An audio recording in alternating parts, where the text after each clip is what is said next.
ఆసుపత్రి కారిడార్ బయట బల్ల మీద కూర్చొని ఉంది శారద. మెట్ల మీద అబ్రగదబ్ర నిలబడి, ఏడి ఎక్కడికి వెళ్ళాడు అని తనలో తానే అనుకుంటున్నట్టు అన్నాడు. ఇస్మాయిల్ మాట్లాడలేదు. లోపల నుంచి పార్థసారథి బయటకు వచ్చి మళ్ళీ లోపలికి వెళ్ళిపోయాడు. పాప పరిస్థితి విషమంగా ఉందని అతన్ని చూస్తేనే తెలుస్తుంది. అబ్రగదబ్ర ఇస్మాయిల్ వైపు తిరిగి ఏదో అనబోతూ అలాగే ఆగిపోయాడు. దూరం నుంచి వస్తూ కనిపించాడు శ్రీధర్. అతడు మొహంలో రవంత సంతోషము, దానికన్నా ఎక్కువ ఉద్వేగము, వీటన్నిటిని మించి ఏదో దీప్తి అన్నీ మిళితమై ఉన్నాయి. ఒక అపురూపమైన ఉజ్వల కాంతితో మొహం దేదీప్యమానంగా వెలుగుతోంది. వస్తూనే అతని నోటి నుంచి ఒకే ఒక మాట బుల్లెట్లా దూసుకువచ్చింది. బ్రాహ్మణ్ సంతాన్ ఫకీర్ కనిపించాడు. అబ్రకదబ్రా విస్మయంతో నోరు తెరిచాడు. ఇస్మాయిల్ ఉత్సుకతతో ముందుకు వంగాడు. ఇద్దరు ఒకేసారి ఎక్కడా అన్నారు. శ్రీధర్ దానికి సమాధానం చెప్పకుండా, మనం వెళ్ళాలి, ఆ మారణహోమం జరిగే చోటుకు వెళ్ళాలి, పాపను రక్షించాలంటే ఈరోజు రాత్రి 12 గంటల లోపుల్లో అక్కడికి చేరుకోవాలి, ఇంకో మార్గం లేదు అంతా ఒక గుక్కలో చెప్పాడు. వడివడిగా రావటం వల్ల ఆయాసపడుతున్నాడు. ఇస్మాయిల్ అబ్రకదబ్రా ఒకరి ముఖాలొకరు చూసుకున్నారు. ఇంకొంచెం వివరంగా చెప్పమన్నట్టు. సంతాన్ ఫకీర్ ఏమన్నాడు అని అడిగాడు ఇస్మాయిల్. అవన్నీ వెళుతూ మాట్లాడుకోవచ్చు, ముందు మనం ఆ చేతబడి జరిగే చోటుకు వెళ్ళాలి, ఆ మంత్రగాడిని పట్టుకోవాలి. ఎక్కడా? కదలబోతున్న శ్రీధర్ చప్పున ఆగిపోయాడు. అవును, అదెక్కడా? అయోమయంగా మిగతా ఇద్దరు వైపు చూశాడు. కొంచెంసేపు నిశ్శబ్దం తర్వాత, ఎక్కడో చెప్పగలిగేవాడు ఒకడే ఉన్నాడు అన్నాడు. ఎవరు? సరస్వతి కొడుకునని చెప్పుకుంటూ మా ఇంట్లో తిష్ట వేసినవాడు, పైడి తల్లి. అతడి గొంతు కంగును మ్రోగింది. వాణ్ణి పట్టుకోవాలి, రక్తం పిండైనా సరే ఆ రహస్యం వెళ్ళగెక్కించాలి. అప్పుడు 10:15 అయింది. 10 నిమిషాల్లో వాళ్ళు శ్రీధర్ ఇల్లు చేరుకున్నారు. ఎవరి ఆలోచనలో వాళ్ళుండి మార్గం మధ్యలో ఎవరూ మాట్లాడుకోలేదు. చేతబడి ఎక్కడ జరుగుతుందో తెలిసిన వాళ్ళు ఇద్దరే. అందులో ఒకరు సరస్వతి, నిన్న రాత్రే మరణించాడు. ఇక మిగిలింది పైడి తల్లి. అతడే చెప్పాలి. చిత్రవద చేసైనా సరే అతనితో చెప్పించాలి. వాళ్ళ ఇంటికి వచ్చేసరికి రామయ్య తప్ప ఇంట్లో ఎవరూ లేరు. పైడి తల్లి ఏడి? కారులోంచి దూకి లోపలికి ఒక గంతులోని వస్తూనే శ్రీధర్ అడిగాడు. రాలేదు బాబు. రాలేదా? పొద్దున్నుంచి అసలు కనబడనే లేదు బాబు. మరి రాత్రి ఎక్కడికి వెళ్ళాడో? పొద్దున్నంతా పోలీసులు రామయ్య సరస్వతి గురించి చెబుతున్నాడు. శ్రీధర్ వినటం లేదు. అతడిని ఒక్కసారిగా నిరాశ ఆవరించినట్టయింది. చేతిలోకి వచ్చిన అవకాశం ఇట్టే జారిపోయింది. ఇప్పుడు మళ్ళీ పైడితల్లిని వెతకాలి. దానికి ఎంత టైం పడుతుందో. ఒక్కో క్షణము గడుస్తున్న కొద్దీ పాప మరణానికి దగ్గరవుతుంది. ఎలా పైడితల్లిని పట్టుకోవటం? అతడు నిస్పృహగా స్నేహితుడి వైపు చూశాడు. అబ్రకదబ్ర కూడా ఏమి తోచనట్టు తల విదిలించాడు. నారాయణరావు ఎక్కడున్నాడు? ఇప్పుడే లాయర్ గారింటికి వెళ్తానని వెళ్ళారు బాబు. లాయర్ అంటే విద్యాపతి. పైడితల్లి ఎక్కడున్నది నారాయణరావుకి తెలుస్తుందంటవా? అబ్రకదబ్ర అడిగాడు. చూద్దాం అంటూ విద్యాపతికి ఫోన్ చేశాడు బ్రాహ్మణ్. అతడి కూతురు ఎత్తింది. విద్యాపతి వాళ్ళు బెంగళూరు దగ్గర పల్లెకి చెందిన వాళ్ళు. ఇంట్లో కూడా కన్నడమే మాట్లాడతారు. వచ్చిరాని తెలుగులో ఆ పాప చెప్పింది. మా ఊరి నుంచి రైతు వచ్చి ఉన్నాడు. నాయన అతడితో మాట్లాడుతున్నాడు. ఇంతలో ఆమె చేతి నుంచి ఫోన్ తీసుకున్న చప్పుడు. Hello, lawyer Vidyapati here. నేను శ్రీధర్ని. ఎస్ శ్రీధర్, నారాయణరావు అక్కడున్నాడా? ఉన్నాడు, ఇప్పుడే వచ్చాడు. పైడితల్లి ఎక్కడుంటాడో అతనికి తెలిసేమో, వెంటనే కనుక్కో. ఒక్క క్షణం అని విద్యాపతి ఫోన్ పక్కకు పెట్టి పక్క గదిలో కూర్చున్న నారాయణరావుని పిలిచి, ఎవరో పైడితల్లట, ఎక్కడున్నాడో నీకు తెలుసా అని అడిగాడు. అట్నుంచి వచ్చే జవాబు కోసం శ్రీధర్ ఊపిరి బిగపట్టాడు. నారాయణరావు చెప్పే జవాబు మీద కూతురి జీవితం ఆధారపడి ఉంది. రిసీవర్ మీద చేయి బిగుసుకుంది. అంతలో అటునుంచి రిసీవర్ కదిలిన చప్పుడు. శ్రీధర్ ఆతృతగా ఏమైంది తెలుసట అని అడిగాడు. క్షణ నిశ్శబ్దం. తర్వాత విద్యాపతి కంఠం. తెలుసట. శ్రీధర్ మొహంలోకి రక్తం జివ్వును చిమ్మింది. పిస్టల్ నుంచి వెలువడిన బుల్లెట్ల అతడి నోటి నుంచి ప్రశ్న వచ్చింది. ఎక్కడా? యువతల వైపు ఎంత టెన్షన్లో ఉన్నారో అటు విద్యాపతికి తెలీదు. ఒక్క నిమిషం అని ఫోన్ మళ్ళీ పక్కకు పెట్టి నారాయణరావు వైపు తిరిగి పైడితల్లి ఎక్కడా అని అడిగాడు. నారాయణరావు గది 4 పక్కలా చూశాడు. అతడి ఉద్దేశం గ్రహించి విద్యాపతి ఫోన్ పక్కనే ఉన్న ప్యాడు, పెన్సిల్ ఇచ్చాడు. ఇటు శ్రీధర్ ఆతృతతో నుదుటి మీద చెమట తుడుచుకుంటున్నాడు. నారాయణరావు రాయటం పూర్తి చేసి విద్యాపతికి చూపించాడు. అది చదివి విద్యాపతి ఉలిక్కిపడ్డాడు. శ్రీధర్ హలో అంటున్నాడు. తొందరగా చెప్పు పతి, మనం అతడిని వెంటనే కలుసుకోవాలి. అంతలో లైన్ కట్ అయింది. శ్రీధర్ ఆలోచిస్తున్నాడు. విద్యాపతి ఫోన్ ఎందుకు పెట్టేశాడు? అతడికి అంతు చిక్కలేదు.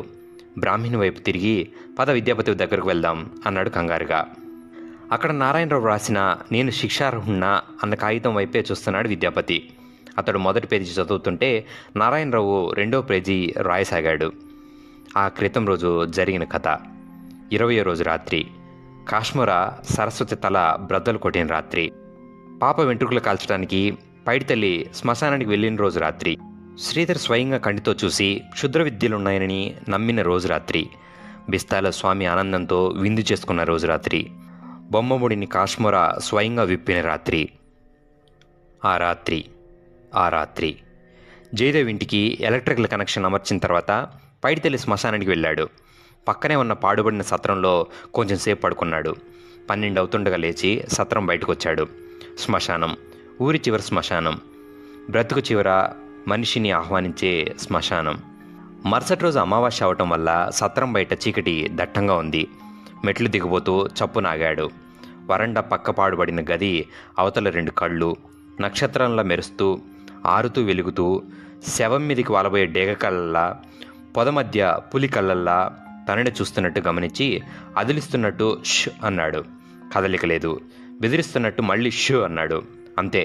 ఏం జరిగిందో ఊహించే లోపల ఆ ఆకారం అతడి మొహం మీదకి దూకింది.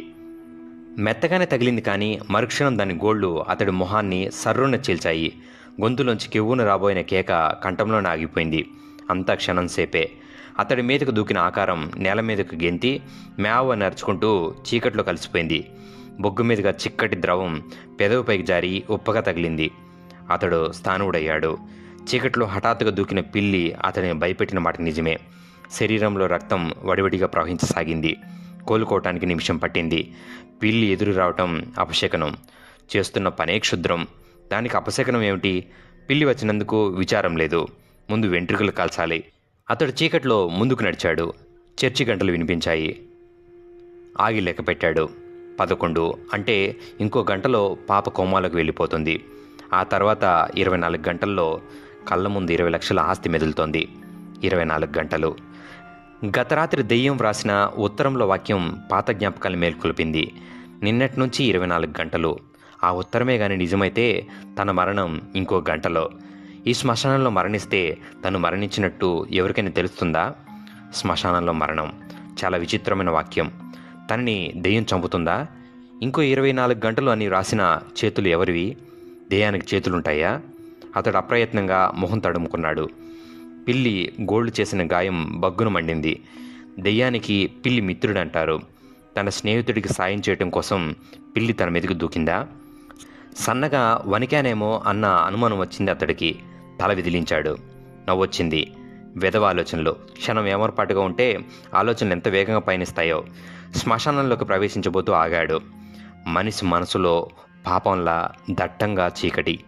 జుట్టు విరబోసుకున్న దెయ్యాల్లా చెట్లు కదలకుండా నిశ్చలంగా అతడిని గమనిస్తున్నట్టు, అతడేం చేస్తాడో చూస్తున్నట్టు. అతడు ఆగి నిలబడి చుట్టూ చూశాడు. చెట్లు, పొదలు, చీకటి, తుప్పలు, రాళ్ళు అన్నీ ఇతన్ని ఉత్సుకతతో చూస్తున్నాయి. ఒక చిన్నారి పాపను చంపటానికి అతడు చేస్తున్న ప్రయత్నాలను విషాదంగా, నిస్సహాయంగా చూస్తున్నాయి. సమయం కోసం వేచి ఉన్నట్టు ఆగాయి అన్నీ. గాలి స్తబ్దంగా ఉంది. ఆకాశం నిర్మలంగా ఉంది. కానీ ఉత్తరం దిక్కున మేఘాలు దట్టంగా ఇటే వస్తున్నాయి. తీతువు పిట్ట వికృతంగా అరుచుకుంటూ సాగిపోతుంది. అతడు నడుస్తుంటే కాళ్ల కింద ఎండు పుల్లలు, ఎముకలు చప్పుడు చేస్తూ నలుగుతున్నాయి. అతడు మళ్ళీ ఆగాడు. చాలా లోపలికి వచ్చేసానా అనుకున్నాడు. వచ్చేస్తే బయటికి వెళ్ళటం కష్టం. తెలిస్తే తప్ప శ్మశానంలోంచి బయటికి దారి ఉండదు. తెలియకపోతే రాత్రంతా ఇక్కడే నక్కల మధ్య. అతడు ఏం చదువుకున్నాడో ఎవరికీ తెలీదు. నవ్వుతూ ఎన్నో దారుణాలను చేశాడు. అతడి మనసులో పాపభీతి లేదు. కానీ ఈరోజు ఈ క్షణం మరో రకం భీతి ప్రవేశించింది. అది క్షణం క్షణం పెరుగుతుంది. మహావృక్షం అవుతుంది. ఆలోచనని కంట్రోల్ చేసుకోలేకపోతున్నాడు. ఆలోచనలు, మనిషిని భయపెట్టి చంపే ఆలోచనలు. అతడు కదలబోతూ మళ్ళీ ఆగాడు. ఎవరో వచ్చిన ధ్వని, సన్నగా చిన్న నవ్వు. లేదు, ఇదంతా భ్రాంతి అనుకున్నాడు. ఎవరైనా నవ్వారా? లేదు, కానీ వినిపించిందా? అసలు అది నవ్వేనా? నవ్వు అయితే ఎవరిది? అనితదా? ఈ ప్రేతాత్మలో అనిత ఉందా? తన కోసం ఎదురు చూస్తుందా? తల విదిలించాడు. మనసు దిటవుపరచుకోవడానికి ప్రయత్నించసాగాడు. అప్పుడు చిత్రం జరిగింది. చిన్న గాలి పెంబర దక్షిణం నుంచి వీచింది. అంతా స్తబ్దంగా ఉన్న శ్మశానంలో ఒక్కసారిగా గాలి వీస్తే అంతకన్నా భయానక దృశ్యం ఇంకొకటి ఉండదు. ఊమని కపాలంలో దూరిన గాలి బయటికి వస్తుంటే సన్నటి ఓల పిశాచాల నాట్యానికి సన్నాయిలా వినిపిస్తుంది. ఎంతటి ధైర్యవంతుడికైనా ఒళ్ళు జలదింపు చేస్తుంది ఆ శబ్దం. ఆ శబ్దం వినాలంటే నిశ్శబ్దమైన శ్మశానంలోకి అర్ధరాత్రి వెళ్ళాలి. ప్రపంచంలోని ఏ వాయిద్యము పలికించలేని శబ్దాన్ని కపాలం పలికిస్తుంది. గాలి ఉధృతమైంది. అప్పటి వరకు స్తబ్దంగా ఉన్న చెట్లు శృంఖలాలు తెంచుకుంటున్నట్టు అటు ఇటు ఊగసాగాయి. క్షణంలో మారిన వాతావరణం చూసి అతడు నిర్విణ్ణుడయ్యాడు. అంతలో చెవులు బ్రద్దలయ్యేలా, మనిషి కంపించేలా పెద్ద శబ్దం. అతని కళ్ళ ముందే ఒక పెద్ద కొమ్మ గాలిలో ఎగిరిపడింది. ఎలా పడింది? మామూలుగా పడలేదు. గాలిలో పళ్ళెం ఎగిరినట్లు కొంచెంసేపు ఎగిరి కింద పడింది. ఆ చెట్టు క్రింద తను ఉండి ఉన్నట్టయితే అతడి నుదుటి మీద చెమట ధారాపాతంగా కారుతుంది. కపాలాల మధ్య నుంచి వస్తున్న గాలి చేస్తున్న ధ్వని దెయ్యం వేస్తున్న ఈలలా ఉంది. నిన్నటి స్మృతులు ఈరోజు జ్ఞాపకాలై భయపెడుతున్నాయి. నిన్న రాత్రి గదిలోకి చల్లటి గాలి ఎలా వచ్చింది? అన్ని అనుమానాలే. అయితే వాటితో ఇంకా సమయాన్ని వృధా చేయదలుచుకోలేదు. పాప వెంట్రుకలు తీశాడు. వాటితో పాటే అగ్గిపెట్టా. వెంట్రుకలను అంటించాడు. గాలి బలంగా వీస్తోంది. అతడు సమాధి చాటుగా కూర్చోవాలనుకున్నాడు. సగం కూలిన సమాధి ఒకటి కనబడింది. దగ్గరగా వెళ్ళి మోకాళ్ళ మీద కూర్చున్నాడు. గాలికి అగ్గిపుల్ల ఆరిపోకుండా సమాధి ఆపుతోంది. చిన్న చిన్న చెట్లు సమాధి మీద ఊగుతున్నాయి. మనిషిని పైకి లాక్కుపోయే యమపాశాల్లా. మధ్యకి విరిగిన సమాధిలోంచి మట్టి పెల్లలుగా క్రిందికి రాలుతుంది. పక్కకి చూసి ఉలిక్కిపడ్డాడు. సమాధి మీద బొమ్మ అతడిని పరిహసిస్తున్నట్టుంది. ఎవరో మంత్రగాడు ఎవరినో చంపడానికి సమాధి మీద వ్రాసిన అతి పురాతనమైన ప్రయోగం సర్పబంధం. పాము మెలికల్లో ఒక్కో మెలికలో ఒక్కో ప్రత్యేక అక్షరం రాసి ప్రత్యర్థిని పాము కాటికి గురి చేయటం ఒకప్పటి విద్య. పైడితల్లి చూస్తున్నది బొమ్మను కాదు, బొమ్మ మధ్యలో 24 అన్న అంకెని. 24 గంటల్లో ముగ్గు. ప్రొద్దున లేవగానే తన కాళ్ల ముందు ముగ్గు వేసి దెయ్యం చేసిన హెచ్చరిక. అక్కడి నుంచి వెళ్ళిపోవడానికి ఆయత్తమవుతూ చప్పున అక్కడి నుంచి లేచాడు. అప్పుడు వినిపించింది గాజుల చప్పుడు. సన్నగా గాలిలో తేలి ఒకేసారి ఎవరది? అతని కంఠం అతనికి వికృతంగా కీచుగా వినిపించింది. అతడి ప్రశ్నకి సమాధానంగా గాలి వీచింది. కపాలాల్లోంచి మళ్ళీ ఊలలు జవాబిచ్చాయి. ధ్వని వినిపించిన వైపు 2 అడుగులు వేసి నిశ్చేష్టుడే ఆగిపోయాడు. వెన్నులోంచి ప్రారంభమైన చలి ఒళ్లంతా పాకింది. ఇప్పటి వరకు చెవులేం మోసం చేశాయనుకున్నాడు. ఎదుటి దృశ్యంతో అతడి నోట్లో తడారిపోయింది. 10 అడుగుల దూరంలో 2 కపాలాలు నాట్యం చేస్తున్నాయి. ప్రేతాత్మ అడుగుల్లా పిశాచాలు లైగా కదులుతున్నాయి. పక్కకు తిరిగి స్థానుడయ్యాడు. అక్కడ 4 కంకాలాలు. ఇటు తిరిగితే మరో 3. చుట్టూ తిరుగుతూ అతడిని తమలోకి ఆహ్వానిస్తున్నట్టు నెమ్మదిగా లయబద్ధంగా నృత్యం చేస్తున్నాయి. ఒక క్షణం అతడు పిచ్చెక్కినట్టు ఊగిపోయాడు. పిడికిళ్ళు అప్రయత్నంగా బిగుసుకున్నాయి. పళ్ళు బిగుసుకుపోయాయి. ఉన్నటువంటి ధైర్యం వచ్చింది. చావు ధైర్యం. నన్నెవరూ భయపెట్టలేరు అనుకున్నాడు. అని అరుస్తూ గాలికన్నా వేగంగా వెళ్ళి 2 కపాలాలని కాళ్లతో తన్నాడు. బంతుల్లా దొల్లుకుంటూ వెళ్ళి దూరంగా పడ్డాయి. తీగలు లేవు. నాట్యం చేయించే చేతులు లేవు. కాలి క్రింద ఒక పుర్రె ఫటేలను పగిలింది. ఎముక విరిగిన చప్పుడు. ఎవరో ఆర్తనాదం చేసిన ధ్వని. పుర్రె ఎలా పగిలింది? కపాలం ఎలా కదిలింది? ఎముక ఎలా విరిగింది? ఆపండి అని ఎలుగెత్తి అరిచాడు. గొంతు శ్మశానంలో ప్రతిధ్వనించింది. అంతే, ఒక్కసారిగా గాలి ఆగిపోయింది. శ్మశానం నిశ్శబ్దమైంది. భయంకరమైన నిశ్శబ్దం. అందులో శ్మశానంలో నిశ్శబ్దం అంటే చెట్టు, పుట్టలు, గుట్టలు అన్నీ ఒక్కసారిగా మాట్లాడటం. అనిత అని అతడు అరిచాడు. నువ్వు నన్ను భయపెట్టలేవు. చచ్చి దెయ్యమై సాధిద్దామనుకున్నావా? ఇదిగో ఇప్పుడే చూడు. ఈ వెంట్రుకలు కాలుస్తున్నాను. ఈ మంటతో నువ్వు పోవాలి హహహ అంటూ హిస్టీరియా వచ్చిన వాడిలా ఒక చేత్తో వెంట్రుకలు పట్టుకొని అగ్గిపుల్ల తీసి గీశాడు. బుస్మంటూ ఒక్కసారిగా పెద్ద పొగ అతని మొహాన్ని కప్పేసింది. అప్రయత్నంగా పుల్ల వదిలేసి మరో పుల్ల వెలిగించాడు. మంట రాలేదు. మేఘంలా తెల్లటి పొగ. మంట రావటం లేదు. పొగ వస్తుంది. అప్పుడు వినిపించింది మళ్ళీ నవ్వు. అనితది. అంత క్రితం రోజు బల్ల మీద దానంతట అదే అగ్గిపెట్టె మండిపోయినప్పుడు తనకి వినిపించకుండా సరస్వతికి మాత్రమే వినిపించిన నవ్వు. పాప వెంట్రుకలు కాల్చనివ్వకుండా, ఇప్పుడు మంట రానివ్వకుండా ఎవరు చేస్తున్నారు? ఎవరు? అతడు పిచ్చెక్కినట్టు నవ్వాడు. దెయ్యమా, నీకు మంట అంటే భయం కదూ అరిచాడు. చిన్న నవ్వు. టప్మని చిన్న చప్పుడు. అతడి పక్కనున్న పొదలోంచి ఒక్కసారిగా పెద్ద మంట వచ్చింది. అరక్షణంలో ఎండుకర్రలు అంటుకుని చిటపట చప్పుడుతో మండిపోసాగినాయి. కపాలాలు మరింత ఉధృతంగా ఎగరటం మంటల్లో భయంకరంగా కనిపించసాగింది. ఒక్కసారి వెర్రిగా అరిచి అతడు ఏడుస్తూ పరిగెత్తసాగాడు, ఒక గమ్యం లేకుండా. 5 నిమిషాలు అతడు ఆగకుండా పరిగెత్తి అక్కడికి చేరుకున్నాడు. ఎవరో సగం కాల్చి వదిలేసిన చితి. రొప్పుతూ ఆగి వెనక్కి తిరిగి చూశాడు. ఎండుటాకుల మీద ఎవరో నడిచిన ధ్వని. భయంతో కుచించుకుపోయాడు. 2 అడుగులు వెనక్కి వేసి ఎవరిది అనబోయాడు. ఆయాసం వల్లను గొంతులో తడారిపోవటం వల్లను మాట పెగల్లేదు. మరో 2 అడుగులు వెనక్కి వేశాడు. వెనకే ముందో చూసుకోలేదు. అప్పుడు తగిలింది వేడి. అతడు చప్పున వెనుదిరిగాడు. 1 అడుగు దూరంలో ఉంది చితి. వెనక్కి అడుగు వేయబోతూ గొంతు ఎవరో పట్టుకున్నట్టు ఆగిపోయాడు.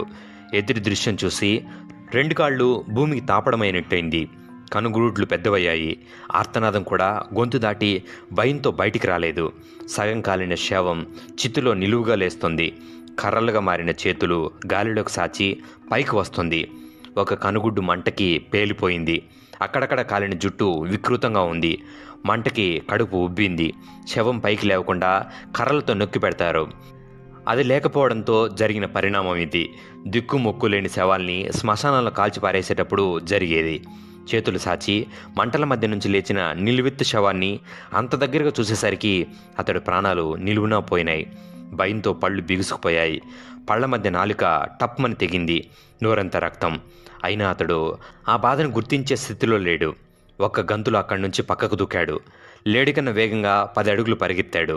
పెద్ద కొయ్యి చూసుకోలేదు. క్రింద తుమ్మ చెట్టు ఉన్నట్టుంది. ఒక్కసారిగా కొన్ని 100 ముళ్ళు శరీరంలో గుచ్చుకున్నాయి.